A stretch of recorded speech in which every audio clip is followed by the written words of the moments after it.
আবাস যোজনার ঘর পাইয়ে দেওয়ার নাম করে টাকা তোলার অভিযোগ উঠল তৃণমূলের পঞ্চায়েত সদস্যের বিরুদ্ধে।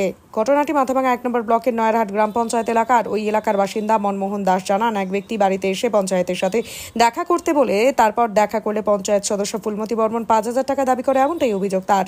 তবে 5,000 টাকা দিলেও মেলেনি তার ঘর, এমনটাই অভিযোগ। যদিও তৃণমূল কংগ্রেসের পক্ষ থেকে বলা হয়েছে ঘটনার সত্যতা খতিয়ে দেখে ব্যবস্থা নেওয়া হবে। যদিও তৃণমূলের ওই পঞ্চায়েত সদস্য ফোনে জানান তার বিরুদ্ধে মিথ্যা অভিযোগ করা হচ্ছে, এটা বিজেপির চক্রান্ত। যদিও বিজেপির দাবি আবাসের নামে যে দুর্নীতি হয়েছে মনমোহন দাস তারই প্রমাণ। ঘর দেওয়ার নাম করে টাকা আত্মসাৎ করেছে এক তৃণমূল নেতা, ওই পঞ্চায়েত সদস্য। আগামী দিনে এই নিয়ে বিডিওকে অভিযোগ জানাবেন বলে জানানো হয়েছে বিজেপির তরফে। আমার নাম হলো মনমোহন দাস। আমার বাড়িতে সার্ভে করতে আসলো 2 বার। সার্ভে করার পর গাটিয়া আমিনুর আমাকে বলল, তৃণমূলের পঞ্চায়েত ফুলমতি বর্মন নয়ারহাট অঞ্চল, আমাকে বলল যে আমিনুর যে দেখা করিও পঞ্চায়েতের সঙ্গে। পঞ্চায়েতের বাড়িতে আমি গেলাম, দেখা করলাম। পঞ্চায়েত বলল যে তুমি 5,000 টাকা দাও, 5,000 টাকা দিলে তোমার নাম থাকবে আগে, টাকা না দিয়ে নাম থাকবে না। যে টাকা দেবে সেই ঘর পাবে। 200 ঘর সার্ভে হয়েছে, তার মধ্যে 50টা ঘর হবে, বাকিটা হবে না। এই কথাই বললো পঞ্চায়েত। গাটিয়া আমিনুর পঞ্চায়েতের সঙ্গে দেখা করতে আমাকে বলছিল, এই কথাই পঞ্চায়েত বললো। এখন আমি কিছুই পাইনি কোনোদিন। এত 25 বছর জল তো চলে গেল, আমার ঘর দিয়ে পড়ে জল, থাকার মতন জায়গা নাই, রান্না করার জায়গা নাই, কী অবস্থায় আছি। কিন্তু এতদিন থেকে দেখাও করে না পঞ্চায়েত, ও কিছু কথাও বলে না, টাকা খালি নিল। আমির মুখ কইছে যে পঞ্চায়েতের সাথে দেখা করেন। তা পঞ্চায়েতের ওটা গেছো, পঞ্চায়েত কইছে 5,000 টাকা যা দিবি ওই নামটাই আবার যাবি, ওইটাই ঘর হবে। 200 ঘরের মধ্যে 50টা হবে, বাকিটা হবে না। হ্যাঁ, এই কথাই মুখ কই। তো আমি 5,000 টাকা দিয়ে দিয়েছি। এখন 5,000 টাকা ঘর কতদিনে দিবি এটা তো মুই তো কিছুই জানোছে না। দিবি কি দিবি না, ওর নাম হল ফুলমতি, পঞ্চায়েতের নাম। তৃণমূল স্তরে গ্রাম থেকে নবান্ন পর্যন্ত যে দুর্নীতি হয়, মনমোহন দাসের ঘটনা তার জলজান্ত উদাহরণ।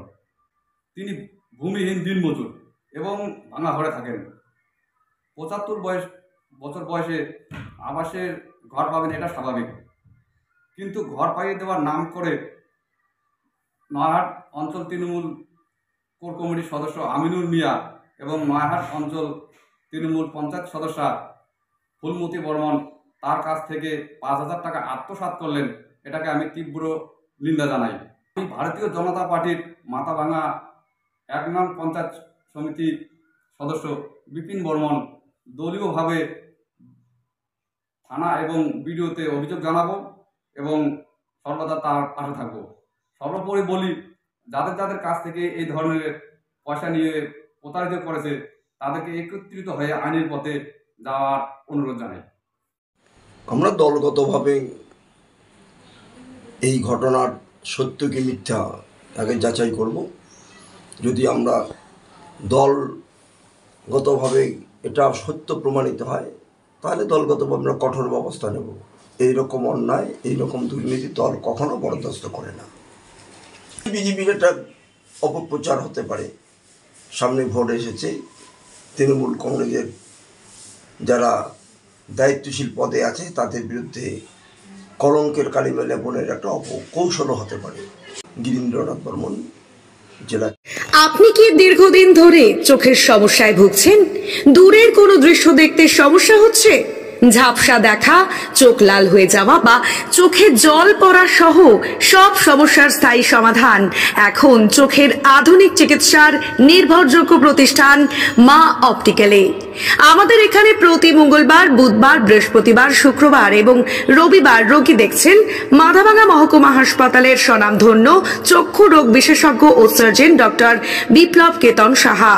তাই আপনি এবং আপনার পরিবারের কারো চোখের সমস্যার সমাধানে আজই যোগাযোগ করুন মাথাভাঙা কলেজ মোড়ে মা অপটিক্যালে। আমাদের যোগাযোগ নাম্বার 9563975032। বিশেষ দ্রষ্টব্য, আমাদের এখানে সুলভ মূল্যে চশমার ফ্রেম, পাওয়ার গ্লাস এবং সানগ্লাস পাওয়া যায়।